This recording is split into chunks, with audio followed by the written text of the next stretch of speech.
దిలీప మహారాజా. సుమిత్రుని కథ ఈశ్వరుడు పార్వతీదేవికి చెప్పిన రీతిగా విన్నావు కదా. ఇంకొక కథను పార్వతీదేవికి ఈశ్వరుడు ఈ విధంగా చెప్పెను. ఆ కథను కూడా నీకు చెప్పేదను, శ్రద్ధగా వినుము. మాఘమాసంలో నదీ స్నానం చేయువారు గొప్ప ధనశాలులగుదురు. వర్తమాన కాలమందు ఎన్ని కష్టములు అనుభవించుచున్నప్పటికీ మాఘమాసము మొదలడిన తరువాత వారి కష్టములు క్రమేపీ సమసిపోవును. మాఘశుద్ధ దశమి నాడు నిర్మలమైన మనస్సుతో శ్రీమన్నారాయణుని పూజించిన ఎడల శ్రీహరి కటాక్షములకు పాత్రలు కవుదురు. అందులో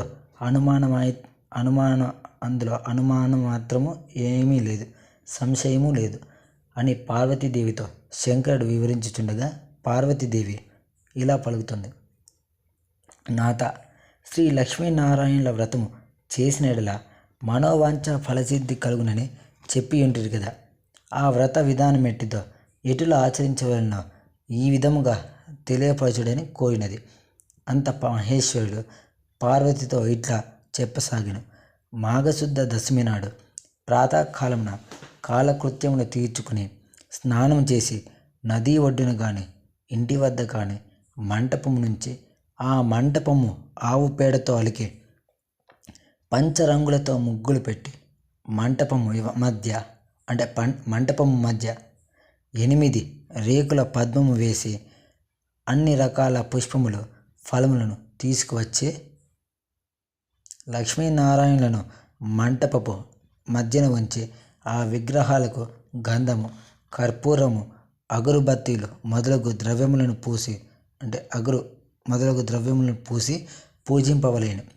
రాగి చెంబులో నీళ్లు పోసి మామిడి చిగుళ్లతో నందులో ఉంచి దానిపై కొబ్బరికాయ పెట్టి కొత్త వస్త్రము, కొత్త బట్ట ఒకదానిని కప్పి లక్ష్మీనారాయణుల ప్రతిమను ప్రతిష్ఠించి పూజించవలెను. ఆ మండపపు మధ్యలో శాలాగ్రామము నుంచి ఒక సద్బ్రాహ్మణుని ఆహ్వానించి పూజించి వారి చేత ధూప దీప చందనాగురు పరిమళ వస్తువుల నుంచి నైవేద్యము చెల్లించవలెను. తర్వాత రాగి పాత్రలో నీరు పోసి అర్ఘ్య ప్రదానం చేయవలను. అటు చేసిన తరువాత సూర్యనారాయణ స్వరూపుడగు శ్రీరామచంద్ర ప్రభువును మదిలో ధ్యానించవలను. మాఘమాస స్నానం చేయువారు వారి తల్లిదండ్రులు, బంధుమిత్రుల సమక్షంలో మాఘమాస వ్రతము చేయవలెను.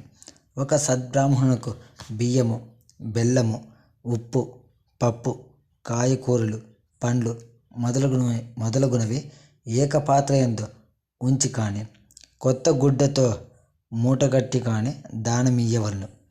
మాఘ పురాణమును స్వయముగా పఠించినప్పుడు కానీ లేక వినున్నప్పుడు కానీ చేతిలో అక్షంతులు ఉంచుకొని చివరిలో శ్రీమన్నారాయణుని ధ్యానించుకుని కొన్ని అక్షంతులు భగవంతునిపై ఉంచి మరికొన్ని అక్షంతులు తమ తలపై వేసుకోవలెను.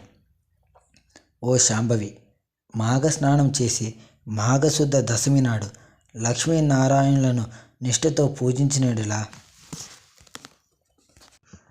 ఎటువంటి మహాపాపములైనను నశించిపోవును.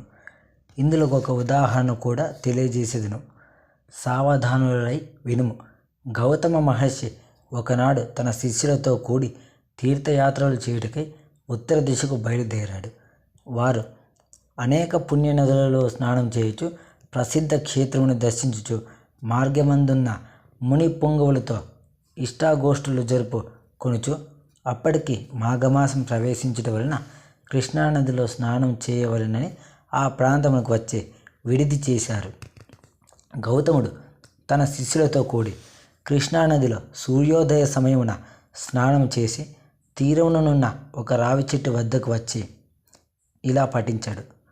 మూలతో బ్రహ్మరూపాయ, మధ్యతో విష్ణురూపిణే, అగ్రత శివరూపాయ, వృక్షరాజాయతే నమః అని రావి చెట్టుకు నమస్కరించి ఆ చెట్టు మెదట ఆసీనుడయ్యి శ్రీహరిని విధియుక్తముగా పూజించెను. తరువాత శిష్యులందరికీ మాఘమాస ప్రభావమును వివరించెను. ఈ విధముగా ప్రతిదినము ఆచరించుచుండగా మాఘశుద్ధ దశమి నాడు ఆ చెట్టు మొదట మండపం ఏర్పరిచి ముగ్గులు బొట్లు పెట్టి మావిడాకులు తోరణాలు కట్టి అలంకరించారు. ఆ మండపం మధ్యలో శ్రీహరి చిత్రపటం నుంచి పూజించినారు. విధముగా పూజించుచున్న సమయంలో ఒక ఆడకుక్క వచ్చి భగవంతునికి చేయుచున్న పూజా విధానమంతయు రెప్పవాల్చకుండా దీక్షతో చూచుచు ఆ రావి చెట్టునకు ఎదురుగా కూర్చుని ఉండును. శిష్యులు వారి వద్దనున్న దండంతో దాన్ని బెదిరించిరి. ఆ కుక్క అచటి నుండి లేచి ఉత్తరం వైపు వెళ్ళింది. మరలా తూర్పునకు తిరిగి ఆ వైపు నుండి దక్షిణ దిశకు కదిలి మరలా యథాప్రకారము పడమటి దిశలోనే కూర్చుని ఉండెను. శిష్యులు మరలా బెదిరించగా ముందు లేచినట్లే రెండవసారి కూడా ఆ మంటపం చుట్టూ తిరిగి వచ్చెను. శిష్యులు మూడవసారి కూడా వారి దండంతో బెదరగొట్టగా మరలా ఆ కుక్క రావి చెట్టు చుట్టూ తిరిగి వచ్చినది. అప్పటికి 3 సార్లు ఆ మంటపం చుట్టూ ప్రదక్షిణము చేసినందున అది మాఘమాసం అయి ఉన్నందున అది వెంటనే తన కుక్క రూపం నందలి ఒక రాజుగా మారిపోయిన. ఆ రాజు సకలాభరణములను ధరించిన వాడి మునుల ఎదుట నిలబడి వారందరికీ నమస్కరించెను. అక్కడున్న ఆడకుక్క రాజుగా మారిపోవట చూచిన మునులు గౌతమ మహర్షి కూడా అమితాశ్చర్యము పొందిరి. ఓయి, నీవెవరవు? నీవిట్ల మారుటకు కారణమేమి అని గౌతముడు ప్రశ్నించెను. మునివర్య, నేను కళింగరాజును. మాది చంద్రవంశము. నా పేరు జయచంద్రుడు. నాకు అన్ని విద్యలయందు ప్రావీణ్యత గలదు. నా దేశ ప్రజలను ధర్మ మార్గమున పరిపాలన చేయుచూ ఉన్నాను. దాన ధర్మములనినా నాకు అతి ప్రేమ. నేను అనేక దానాలు చేసి ఉంటిని. గోదాన, భూదాన, హిరణ్య దాన, సాలగ్రామ దానాలు కూడా చేసి ఉన్నాను. ఎక్కువగా అన్నదానము, తిలదానము చేసి ఉన్నాను. అనేక ప్రాంతాలలో చెరువులు త్రవ్వించాను. నూతులు త్రవ్వించి బాటసారులకు నీడనిచ్చు నిమిత్తం చెట్లను నాటించినాను. ధర్మశాలలను కట్టించాను. పశువులు త్రాగుటకు నీటి గుంటలు త్రవ్వించాను. నిత్యము బీద ప్రజలని నిమిత్తము అన్నదానము, మంచినీటి చలివేంద్రములను, మరెన్నో పుణ్య కార్యాలను చేసి ఉన్నాను. అనేక దేవాలయాలను నిర్మించి దైవ విగ్రహాలను ప్రతిష్ఠించాను. సద్బ్రాహ్మణుల చేతను, వేదాలు చదువు పండితుల చేతను ఎన్నో క్రతువులు చేయించాను. పురాణాలలో ఉన్న ధర్మాలన్నీయును చేసి ఉన్నాను. కానీ నేనిలా కుక్కనయ్యాను. దానికి కారణము లేకపోలేదు. ఆ కారణము కూడా మీకు విశదపరిచెదను వినుడు. ఒకానొక దినమున ఒక ముని పుంగవుడు గొప్ప యజ్ఞమొకటి తలపెట్టాడు. యజ్ఞము చేయుటన్న సామాన్య విషయం కాదు కదా. దానికి ధనము, వస్తు సముదాయము చాలా కావలను. అప్పుడు ఆ ముని పుంగవుడు నా వద్దకు వచ్చి అర్థించెను.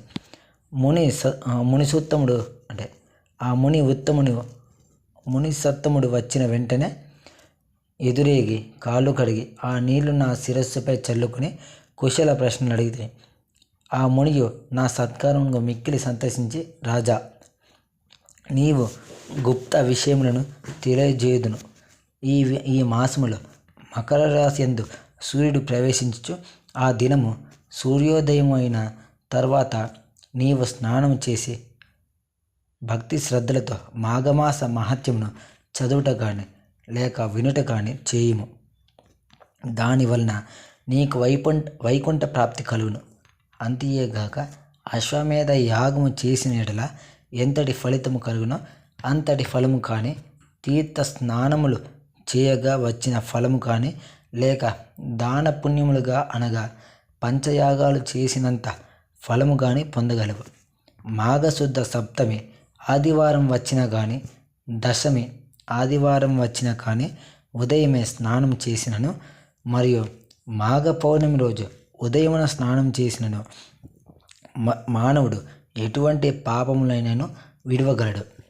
ఒకవేళ ఇతర జాతుల వారైనను మాఘమాసమంతా నిష్ఠతో నదీ స్నానం ఆచరించి దాన ధర్మాలను ఆచరించి మాఘ పురాణము పఠించినను లేక విన్నను మరుజన్మలో బ్రాహ్మణుడే జన్మింతురు అని ఆ మునివర్యుడు నాతో చెప్పగా, నేను అతనిని అవమానించి అట్లా మాట్లాడి ఇట్లాంటిని, అయ్యా మునిసత్తమ, మీరు పలికిన విషయములు నాకు తెలియను అనియు బూటకములు, వాటిని నేను యథార్థములని అంగీకరించను.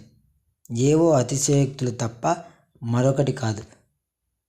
నేను ఏమియో మాఘమాసం చేయుట కానీ, దాన పుణ్యాదులు చేయుట కానీ, పూజా నమస్కారములు ఆచరించుట కానీ చేయను.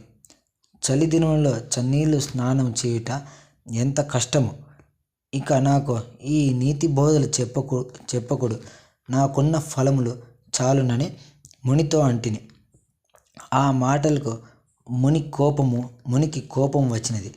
ముఖం చిట్లించుకొని, సరే నేను చెప్పవలసినది చెప్పి తిని, అది నా ధర్మము అని యజ్ఞమునకు కావలసిన ధనమును తీసుకొనకుండగానే వెడలిపోయినాడు.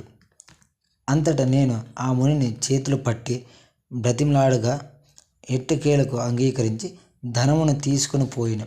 ఆ విధముగా నేను కొంతకాలము రాజ్యమేలి ప్రాణములను విడిచి తిని. తరువాత నాకు వరుసగా 7 జన్మలు కుక్క జన్మయే వచ్చినది. నా పాప ఫలమేమో గాని కుక్కగా 7 జన్మలు బాధపడితిని. ఇప్పుడు మీరు చేయు పూజాస్థలము చుట్టూ 3 పర్యాయములు ప్రదక్షిణ చేసి తిని కాన నా పూర్వజన్మ స్మృతి నాకు కలిగినది. దైవ యోగమును ఎవరు తప్పించలేరు కదా.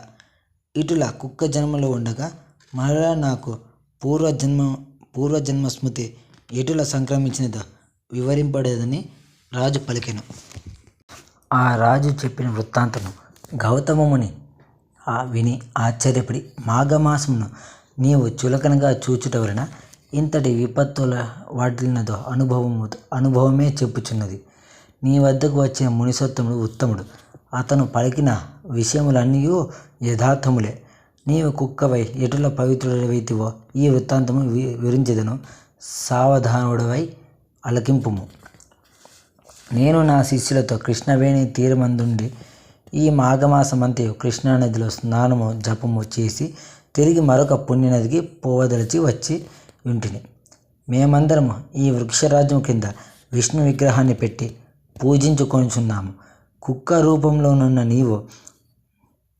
నీవు నీ దారిలో పోతూ ఇచ్చట నైవేద్యమును చూసి తినవలెనని ఆశతో పూజా సమీపమునకు వచ్చి కూర్చుంటివి. అప్పుడు నీవు ఎలాగున్నావో తెలుసా? నీ శరీరమున బురద మైల తగిలి ఉన్నది. చూచుటకు చాలా అసహ్యముగా ఉన్నావు. పరిశుద్ధులమైన భగవంతుని పూజ చేయుచున్న సమయంలో అచటకు జంతువు కానీ పక్షి కానీ వచ్చి ఉన్న దానిని తరిమివేయుట సహజమే కదా. నీవు అసహ్యముగా ఉన్నందున నా శిష్యులు నిన్ను తపోదండముతో నిన్ను కొట్టబోవుటచే పారిపోయి నైవేద్యమును తినవలెనని ఆశతో తిరిగి యథాస్థానమునకు వచ్చి కూర్చుంటివి. మరలా నా శిష్యులు నిన్ను కొట్టబోవుటచే పారిపోయి తిరిగి మళ్ళీ వచ్చినావు. అట్లు 3 పర్యాయములు తిరుగుటచే భగవంతుడు నీ రూపమును మార్చి నిజ రూపమును ప్రసాదించినాడు. అనగా భగవంతుని మండపము చుట్టూ తిరుగుట వలన మాఘమాస ఫలం కలిగి పునర్జన్మ వచ్చిందన్నమాట. ఇక మాఘమాసమంతయు నదిలో స్నానం చేసి భగవంతుణ్ణి ధ్యానించి పురాణ పఠనం చేసినచో ఎంతటి ఫలము వచ్చునో ఊహించుకొనుము అని చెప్పగా రాజు వినుచుండగా అంతలోనే ఆ రావి చెట్టుకున్న ఒక తొర్ర నుండి ఒక మండూకము బయటకు వచ్చి గౌతమ ఋషి పాదములపై పడి బెకబెకమని అరిచి అటూనిటూ గెంతుచుండెను. అట్లు గెంతుటలో మండపం వద్దకు వచ్చి చూచుచుండగానే కొంచెంలో హఠాత్తుగా కప్ప రూపమును వదిలి ముని వనితగా మారిపోయిను. ఆమె నవయౌవనవతి, అతి సుందరాంగి. గౌతమ ఋషిని చూడగానే ఆమెకు జ్ఞానోదయమై తన యొక్క పూర్వజన్మ వృత్తాంతమంతయు జ్ఞప్తికి వచ్చినది. అంత గౌతమముని, అమ్మాయి, నీవెవ్వరి దానవు, నీ నామధేయమేమిటి, నీ వృత్తాంతమేమి అని ప్రశ్నించును. ఆమె తన పూర్వజన్మ వృత్తాంతంను తెలియజేయుటకై ఇట్లా చెప్పుతుండసాగింది.